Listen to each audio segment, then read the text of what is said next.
ఇక బ్రేకింగ్ చూస్తున్నాం. బంగారంపై కేంద్రం షాక్ ఇచ్చింది. ఏడాది పాటు బంగారం కొనవద్దని ప్రధాని మోదీ చెప్పిన 2 రోజుల్లోనే కీలక నిర్ణయం తీసుకుంది. బంగారం, వెండి, ప్లాటినం వంటి దిగుమతులపై సుంకాన్ని రెట్టింపు చేసింది. ఇప్పటి వరకు 5% ఉన్న సుంకాన్ని 10%కి పెంచింది. అర్ధరాత్రి నుంచే కొత్త సుంకాలు అమల్లోకి వస్తాయని కేంద్రం నోటిఫికేషన్ ఇచ్చింది. ఆభరణాల తయారీకి వాడే వస్తువులు, ఇతర లోహాలకు సంబంధించిన పారిశ్రామిక దిగుమతులకు ఇది వరిస్తోందని పేర్కొంది. దీంతో బంగారం, వెండి ధరలు మరింత పెరగనున్నాయి.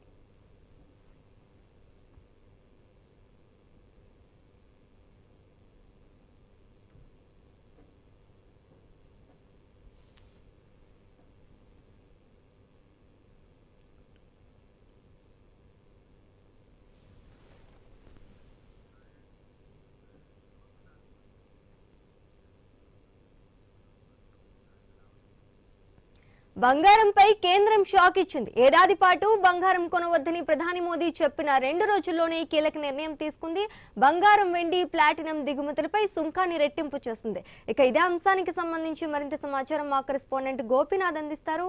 గోపీనాథ్, చెప్పండి, బంగారంపై కేంద్రం అయితే షాక్ ఇచ్చిందని తెలుస్తోంది. మరి దీనికి సంబంధించి అప్డేట్స్ ఏంటి? మొత్తం మీద అంటే ఇప్పటికే అంటే బయట దేశాల్లో యుద్ధం జరుగుతున్న కారణంగా ఇప్పటికే కూడా ఇట్లా ముడి చమురు కావచ్చు, ఇట్లా రకరకాలుగా కూడా అన్నిటి మీద కూడా భారీగా దిగుమతులు రేట్లు పెరుగుతున్న నేపథ్యంలో ఇబ్బందులు కొనసాగుతున్న నేపథ్యంలోనే ఈ రకంగా అంటే ప్రధానమంత్రి నరేంద్ర మోడీ కూడా ఈ మధ్య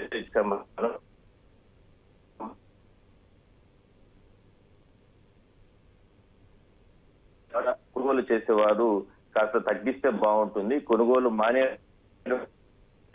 ఆయన వ్యాఖ్యలు చేయడం జరిగింది. సో అది జరిగిన 2 రోజుల్లోనే మోడీ 2 రోజుల్లోనే ఈ రకంగా భారీగా సుంకాలు అంటే మనం ఇతర దేశాల నుంచి ఈ బంగారాన్ని అంటే దిగుమతులు చేసుకుంటూ ఉంటాం కాబట్టి పూర్తి స్థాయిలో కూడా బంగారంతో పాటు ప్లాటినం ఇవన్నీ కూడా రేట్లు పెరగబోతున్నాయి. తక్షణం అర్ధరాత్రి నుంచి కూడా ఈ రేట్లు పెరుగుతున్నట్లు, ఈ సుంకాలు పెంచుతున్నట్లు కూడా అంటే కేంద్ర ప్రభుత్వం చెప్పడం జరిగింది. సో సుంకాలు పెరిగాయి అంటే ఆటోమేటిక్ గా దేశవ్యాప్తంగా ప్రతి రాష్ట్రంలో కూడా ఈ బంగారం భారీగా రేట్లు పెరుగుతాయి, ప్లాటినం కూడా భారీగా రేట్లు పెరిగే అవకాశం అయితే ఉంది.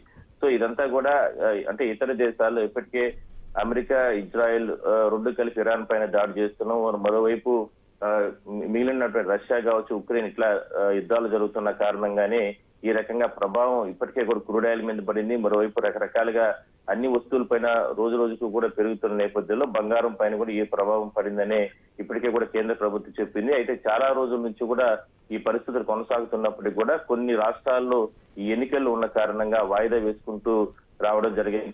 కేంద్ర ప్రభుత్వం కూడా ఇంకా తప్పదు అన్న పరిస్థితుల్లోనే బంగారాన్ని రేట్లు పెంచుతూ కూడా అంటే ఈ సుంకాలు రేట్లు పెంచుతూ కూడా నిర్ణయం తీసుకోవడం జరిగింది. మొత్తం 5% గతంలో ఉంటే ఇప్పుడు 10% అంటే డబ్బులు సుంకాలు పెంచుతూ కూడా ఈ సంచలన నిర్ణయం తీసుకోవడం దేశవ్యాప్తంగా పేదలకందరికీ కూడా అంటే చాలా రకాల ఇబ్బందులే ఉన్నప్పటికీ కూడా ఇంకా తప్పని పరిస్థితుల్లోనే ప్రభుత్వం ఈ రకంగా నిర్ణయం తీసుకోవడం జరిగింది. తక్షణం రాత్రి నుంచి కూడా ఈ సుంకాలు పెరిగాయి కాబట్టి ఖచ్చితంగా ఇవాళ నుంచే ఆ ప్రభావం బంగారం ఉంది.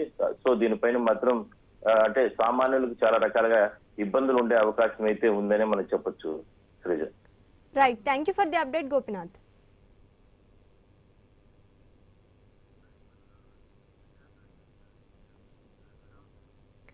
బంగారంపై కేంద్రం షాక్ ఇచ్చింది. ఏడాది పాటు బంగారం కొనవద్దని ప్రధాని మోదీ చెప్పిన 2 రోజుల్లోనే కీలక నిర్ణయం తీసుకుంది. బంగారం, వెండి, ప్లాటినం దిగుమతులపై సుంకాన్ని రెట్టింపు చేసింది. ఇప్పటి వరకు 5% ఉన్న సుంకాన్ని 10%కి పెంచింది. అర్ధరాత్రి నుంచే కొత్త సుంకాలు అమల్లోకి వస్తాయని కేంద్రం నోటిఫికేషన్ ఇచ్చింది. ఆభరణాల తయారీకి వాడే వస్తువులు, ఇతర లోహాలకు సంబంధించిన పారిశ్రామిక దిగుమతులకు ఇది వర్తిస్తోందని పేర్కొంది. దీంతో బంగారం, వెండి ధరలు మరింత పెరగనున్నాయి.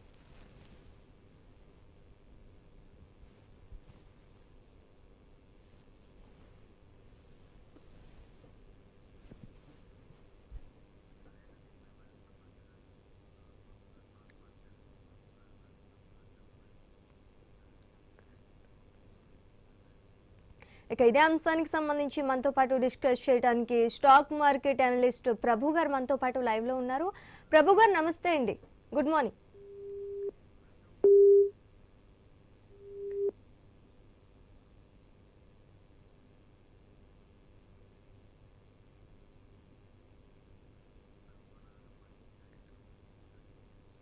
బంగారంపై కేంద్రం షాక్ ఇచ్చింది. ఏడాది పాటు బంగారం కొనవద్దని ప్రధాని మోదీ చెప్పిన 2 రోజుల్లోనే కీలక నిర్ణయం తీసుకుంది. బంగారం, వెండి, ప్లాటినం దిగుమతులపై సుంకాన్ని రెట్టింపు చేస్తుంది. ఇప్పటి వరకు 5% ఉన్న సుంకాన్ని 10% పెంచింది. అర్ధరాత్రి నుంచే కొత్త సుంకాలు అమల్లోకి వస్తాయని కేంద్రం నోటిఫికేషన్ ఇచ్చింది. ఆభరణాల తయారీకి వాడే వస్తువులు, ఇతర లోహాలకు సంబంధించిన పారిశ్రామిక దిగుతులు ఇది వర్తిస్తోందని పేర్కొంది. దీంతో బంగారం, వెండి ధరలు మరింత పెరగనున్నాయి. ఇక ఇదే అంశానికి సంబంధించి మనతో పాటు డిస్కస్ చేయడానికి స్టాక్ అనలిస్ట్ ప్రభు గారు మనతో పాటు లైవ్ లో ఉన్నారు. ప్రభు గారు, గుడ్ మార్నింగ్ అండి. వెరీ గుడ్ మార్నింగ్ అండి. అదేవిధంగా మనం చూసుకుంటే దిగుమతి సుంకం రెట్టింపు చేయడంతో బంగారం మార్కెట్ పై ఎలాంటి ప్రభావం ఉంటుందంటారు? అంటే చెయ్యం అని చెప్పారు. జస్ట్ 2 days బ్యాక్ చెయ్యం, ఇంపోర్ట్ డ్యూటీ కాస్ట్ చేయము అని చెప్పారు. ఇప్పుడు ఎప్పుడైతే కొనొద్దు అన్నారో డాలర్ రిజర్వ్స్ అనేది బాగా తగ్గుతున్నదలకి, ఎందుకంటే గోల్డ్ కొనొద్దు అని చెప్పడానికి ఛాన్స్ లేదు. ఎందుకంటే ఎవరు ఆగరు కూడా. అందుట్లో ఇండియాని సోనేకి చిడియా అంటారు. సో గోల్డ్ మీద, ప్రీసియస్ మెటల్ మీద ఆడవాళ్ళకి ఫస్ట్ ఏదన్నా ఉంటే ఫస్ట్ ఇన్వెస్ట్మెంట్ దాంట్లోనే చేస్తారు. మెయిన్ అది. అందుకని ఇప్పుడు ఆ డాలర్ రిజర్వ్స్ తగ్గుతున్నాయి కాబట్టి ఈ రకంగా అయినా కొంచెం ట్యాక్స్ వేస్తే కొంచెం ఏమైనా తగ్గుతుందనే ఉద్దేశం. ఇప్పుడు ట్యాక్స్ వేసినా, ఇప్పుడు మ్యారేజ్ ఉందనుకోండి, కొనాల్సిన వాళ్ళు కొనకుండా ఉంటారా? 100%. ఇప్పుడు ఫంక్షన్స్ ఏదైనా ఉంటే కొనకుండా ఉంటారా? లేదా కొంత గోల్డ్ లో పెట్టుకుందాం, ఇది మనకు ఆపత్కాలం ముందు ఉపయోగపడుతుంది అనేది పెట్టుకున్న ఆ ఐడియా ఉన్నప్పుడు దానికి ఆల్టర్నేటివ్ వచ్చేంత వరకు గవర్నమెంట్ ఏదన్నా ఇది కాదు, ఇది పెట్టుకున్నప్పుడు మీరు సేఫ్ గా ఉంటారు అన్నప్పుడు ఏదన్నా కానీ అట్లాంటిది లేకుండా ఉన్నప్పుడు గోల్డ్ థాట్ పోకుండా ఉంటుందా? పోదు. మీరు 10% వేసినా 20% వేసినా ఆ ఇన్వెస్ట్మెంట్ యాంగిల్లో ఒక 5% 10 మాక్సిమం 10 to 20% దాంట్లో గోల్డ్ లో కొంచెం పెట్టుకుంటారు, పెట్టుకోకుండా ఉండరు. సో ఎప్పుడైనా సరే ఇబ్బందులు వచ్చినప్పుడు ఇది వస్తుందని.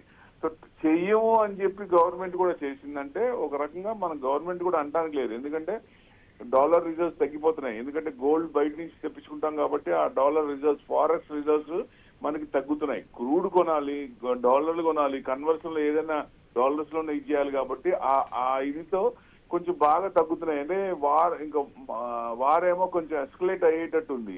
సో సెటిల్ అయ్యేటట్టు కనపడలేదు. So crude straight of Hormuz open అయ్యేటట్టు కనపడలేదు. సో అది కూడా కంటిన్యూ అవుతుంది. మరి క్రూడ్ కష్టం అవుతుంది, మన ఫెర్టిలైజర్స్ కష్టం అవుతాయి, గ్యాసోలిన్ ప్రొడక్ట్స్ ఇంకా కష్టం అవుతాయి. సో తదనుగుణంగా ఇన్ఫ్లేషన్ పెరుగుద్ది, దాని ఎఫెక్ట్ ఉంది. కాబట్టి ఇది కొంచెం తగ్గిస్తే రిజర్వ్స్ కొంచెం సేఫ్ గా ఉంటాయి, ఎవాపరేట్ అవ్వకుండా ఉంటాయనే ఉద్దేశంతో వాళ్ళు ఏం చేశారంటే ఒక చెయ్యము అని చెప్పి కూడా 2 days బ్యాక్ కూడా మేము పెంచము అని చెప్పి కూడా పెంచారంటే మేబీ అది అందుకే అయి ఉంటుంది బహుశా. మేము అందుకనే 10% పెంచారు రెండింటి మీద. సో కొనాల్సిన వాళ్ళు కొనకుండా ఆపరు. సో ఎట్టి పరిస్థితిలో గోల్డ్ అనేది కొంత పర్సెంటేజ్, కొంత జనం దాని మీద మమకారం తగ్గించుకునే అవకాశం చాలా తక్కువ ఉంటుంది. ప్రభు గారు, మరి బంగారం కొనుగోలుపై కూడా ఎలాంటి ప్రభావం పడుతుందంటారు? ఇప్పుడు కొంత పర్సంటేజ్ ఏదైనా తగ్గుద్దని గవర్నమెంట్ ఆలోచన. అంటే ఎట్టి పరిస్థితిలో అవసరానికి మించి కొనే వాళ్ళు పర్సంటేజ్ ఏదైనా తగ్గచ్చేమో కానీ కొంచెం జనరల్ గా అవసరం, ఇక గోల్డ్ అవసరం అనుకున్నప్పుడు దాన్ని తగ్గే అవకాశం కనపడదు. దాంట్లో ఎంత పర్సంటేజ్ రావచ్చు? ఇప్పుడున్న దాంట్లో మేబీ ఒక 5-10% ఏదైనా తేడా రావచ్చు కానీ తగ్గే ఛాన్స్ కనపడట్లేదండి. ఎట్టి పరిస్థితులు ఎవరు కూడా ఆగరు. ఎట్టి పరిస్థితుల్లో అందుట్లో మీరు ఒప్పుకుంటారా? మిమ్మల్ని అడుగుతాం, ఇప్పుడు గోల్డ్ కొనాలనుకున్నారు, ఇప్పుడు వద్దా అంటున్నా, మీరు ఆగుతారా చెప్పండి? ఖచ్చితంగా కొంటారు. అసలు ఆడవాళ్ళు చెప్తే అసలు ఇప్పుడు ఈ రకంగా చెయ్యమని చెప్పి చేశారు. రేపొద్దున ఉన్న గోల్డ్ కూడా చెప్పండి మొత్తం అని చెప్తే కూడా కష్టం కదా. ఇప్పుడు లాస్ట్ టైం కూడా ఒకసారి అట్లానే తీసుకొచ్చి వెనకడిగి వేశారు. ఎందుకంటే చెయ్యము అని చెప్పిన తర్వాత మాకు జనానికి గవర్నమెంట్ మీద భరోసా ఏమొస్తుంది? సో అట్లా చేయకూడదు కదా. ఇప్పుడు ఎంత పర్సెంటేజ్ తేడా వస్తుంది చూద్దాం. ఒక 1 month 2 months అయిపోయిన తర్వాత మీకు ఎంత పర్సెంటేజ్ తేడా వస్తుంది కూడా తెలిసిపోద్ది. పెద్ద పర్సెంటేజ్ ఏం తేడా రాదు. ఎవ్వరు కూడా ఆగరు. ఎట్టి పరిస్థితుల్లో గోల్డ్ కొనకుండా ఆగరు. పర్సెంటేజ్ ఏదైనా తెలిస్తే ఒక 5-10% ఏదైనా మ్యాక్స్ 10-15%, అంతకు మించి డిఫరెన్స్ తెలియదండి. కొనేవాళ్ళు ఎవరు ఆగరు కూడా. ఓకే ప్రభు గారు, మరి కేంద్రం తీసుకున్న నిర్ణయంతో బంగారం దిగుమతులు తగ్గుతాయంటారా? ఇప్పుడు అదే నేను చెప్పేది. ఇప్పుడు కన్వర్షన్, ఇప్పుడు ఎవరు కొన్నా గోల్డ్ మనం ఇక్కడ కొంటుంటే కన్సంప్షన్ మనం ఇది చేస్తుంటే బయట నుంచి తెప్పించుకోవాల్సిందే గోల్డ్. మన లోకల్లో ఇండియాలో లేదు కదా, బయట నుంచి తెప్పించుకోవాల్సిందే. కాబట్టి బయట నుంచి తెచ్చుకున్నప్పుడు డాలర్ కన్వర్షన్ లో వాళ్ళకి పే చేయాలి. ఆ పర్సంటేజ్ దాదాపుగా ఎంతంటే 74, అంటే రేటు బాగా పెరిగింది. ఇక అంతకు ముందు 23లో $26 బిలియన్ అయితే 24లో దాదాపుగా మీకు డబల్ అయింది. అది ఇప్పుడు చూస్తే $72 బిలియన్. అంటే ఎవ్రీ ఇయర్ కూడా డాలర్ రిజర్వ్స్ తగ్గుతున్నాయి. సో ఎక్కువ కన్వర్షన్ చేస్తున్నాం. ఈ రకంగా పోతే ఇప్పుడు ప్రస్తుతానికి మనకి ఆయిల్ ఇబ్బందులు ఉన్నాయి కాబట్టి ఇప్పుడు డాలర్స్ అన్ని తగ్గితే INR 100కు పోయేటట్టు ఉంది. అది 95 చేంజ్ వచ్చేసి 96. అసలు ఈ రకంగా క్రూడ్ పెరుగుతున్నప్పుడు మరి డాలర్ ఇదవుతుంది కదా, డాలర్ స్ట్రాంగ్ అవుతుంది, మనమేమో ఇదవుతాం. అందులో ఇన్ఫ్లేషన్ కూడా వచ్చింది. నిన్న ఇన్ఫ్లేషన్ కూడా వాళ్ళది ఎక్కువ ఉంది, 3.8% ఉంది, చాలా హై. సో ఇంకా తగ్గే ఛాన్స్ కనపడలేదు కాబట్టి సో డెఫినెట్ గా ఇది కొంచెం ఇబ్బందికరంగానే ఎంతవరకు 100 వరకు INR 100 వరకు వెళ్ళేటట్టు ఉంది. మరి గవర్నమెంట్ ప్రికాషన్స్, RBI ప్రికాషన్స్ తీసుకోవాలి. అక్కడ 870 నుంచి ఎక్కడ కూడా తీసుకోవాలి, లెట్ ఇట్ బి అన్నట్టు ఉన్నారు. 100 ఎక్స్పోర్ట్స్ పెరుగుతాయి, ఇంపోర్ట్స్ ఇంపోర్ట్స్ కాస్ట్ అవుతాయి, ఎక్స్పోర్ట్స్ అయితే పెరుగుతుంది ఉద్దేశంతో. ఎందుకంటే ట్రేడ్ ఇంబ్యాలెన్స్ ఉన్నప్పుడు, ఒక్కొక్క కంట్రీకి ఎక్స్పోర్ట్ ఇంపోర్ట్ ట్రేడ్ ఇంబ్యాలెన్స్ ఉన్నప్పుడు ఇట్లాంటివి చేస్తే ఎక్స్పోర్ట్స్ చీప్ అయిపోతాయి, ఇంపోర్ట్స్ కాస్ట్ అవుతాయి. సో తనను అనుకుని చేశారేమో అనుకుంటే ఇప్పుడు వాళ్ళకు కూడా ఇది వస్తుంది. 100 రూపీస్ 95 దాటిందంటే 100కి వెళ్ళిపోయే ఛాన్స్ ఉంది. ఇంకా ఇబ్బందులు వస్తాయి కదా అనే ఉద్దేశంతో ఈ రకంగా డాలర్ రిజర్వ్స్ తగ్గించకుండా ఉండడానికి చర్యలు చేస్తున్నారు. కానీ అంత తగ్గే ప్రసక్తి అంటే కనపడట్లేదు. ఎక్కడ ఎవరు ఆగరు కూడా. సెంటిమెంటల్ గా కూడా ఇదవుతారు కదా ఎవరైనా సరే. గోల్డ్ కొనొద్దు అనేది అంటే మోడీ గారు కూడా చెప్పింది ఏంటంటే ఎక్సెస్ కొనొద్దు, మామూలు అవసరానికి మించి కొనొద్దు అనే ఉద్దేశం. అంతేగాని అసలు కొనొద్దు నేను చెప్పలేదు. కానీ ఇప్పుడు 10% వేసేదానికి కొంచెం ఆలోచిస్తారు కానీ కొనకుండా ఉండరని ఉద్దేశం. రైట్, థ్యాంక్ యూ ప్రభు గారు. Thank you. వెండి ధరలు దేశవ్యాప్తంగా గత కొద్ది రోజుల నుంచి పెరుగుతూ వస్తున్నాయి. ఇప్పటికే దేశవ్యాప్తంగా తులం బంగారం ధర దాదాపు 1,70,000కు పైగా పెరగడం జరిగింది. ఇటు వెండి ధరలు కూడా గత కొద్ది రోజుల నుంచి పెరుగుతూ వస్తున్నాయి. ఇలాంటి నేపథ్యంలో ఏడాది కాలం పాటు బంగారం కొనుగోళ్లను అదేవిధంగా వెండి కొనుగోళ్లను చేయకూడదని చెప్పి ఇటీవల ప్రధాని నరేంద్ర మోడీ ప్రకటన చేశారు. దీనికి తగ్గట్లుగానే 2 రోజుల నుంచి మనం చూస్తున్నాం, స్టాక్ మార్కెట్లన్నీ కూడా కుదేలైనటువంటి సందర్భం కనిపించింది ప్రధాని మోడీ ప్రకటనతో.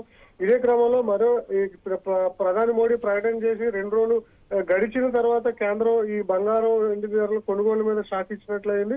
బంగారం వెండి ప్లాటినం దిగుమతులపై సుంకాన్ని రెట్టింపు చేస్తూ నిర్ణయం తీసుకోవడం జరిగింది. ఇప్పటిదాకా 5% సుంకం మీద సుంకం ఉండగా తాజాగా 10% సుంకాన్ని పెంచడం జరిగింది. పెరిగినటువంటి ధరలు ఈ రాత్రి నుంచి అమల్లోకి, అంటే నిన్న రాత్రి నుంచి అమల్లోకి వస్తాయి. ఇవాళ నుంచి అవి ఎవరు బంగారం కొనుగోలు చేసినా 10% సుంకాలను కట్టాల్సినటువంటి పరిస్థితి నెలకొనడం జరిగింది. అయితే ఒక బంగారం వెండే కాదు, వాటి తయారీకి వాడేటువంటి ఇతర వస్తువులు, లోహాలు ఏవైతున్నాయో ఇవి కూడా, వీటి మీద కూడా సుంకం అయితే వర్తించడం జరుగుతుంది. ప్రస్తుతం పశ్చిమాసియా ఉద్రిక్తల ప్రభావంతో దేశ విదేశీ మారక నిధులపై తీవ్రమైనటువంటి ఒత్తిడి పెరుగుతున్నటువంటి సందర్భంలో ప్రధాని మోడీ ఈ నిర్ణయాన్ని తీసుకున్నారు. దీన్ని కేంద్రం ఇంప్లిమెంటేషన్ చేయడం జరిగింది. బంగారం వెండి ధరలు ఇదే సుంకం పెంచినటువంటి సందర్భంలో మరింత పెరిగిపోనున్నటువంటి సందర్భం కనిపిస్తుంది. ఏదైతే ప్రస్తుతం రూపాయి ఇబ్బంది పడుతున్నటువంటి సందర్భంలో దీన్ని స్థిరపరచడానికి కేంద్ర ప్రభుత్వం ఈ విధంగా నిర్ణయం తీసుకుని బంగారం వెండి అంశంలో ఇప్పటికే కొనుగోలు చేయొద్దని ఏడాది పాటు ప్రధాని మోడీ ప్రకటించడం, దానికి అనుగుణంగా ఇప్పుడు సుంకాన్ని 10% పెంచడంతో దేశంలో బంగారం కొనుగోలు తగ్గేటువంటి అవకాశం కనిపిస్తుంది. ఈ విదేశీ మారక నిధులు ఏవైతే ఉన్నాయో ఇవి చమురు ధరలకు ఉపయోగించేటువంటి అవకాశం కేంద్ర ప్రభుత్వం తీసుకునేందుకే ఈ సుంకాన్ని 10% పెంచినటువంటి సందర్భం కనిపించింది. Sreeja. Right, thank you Ganesh.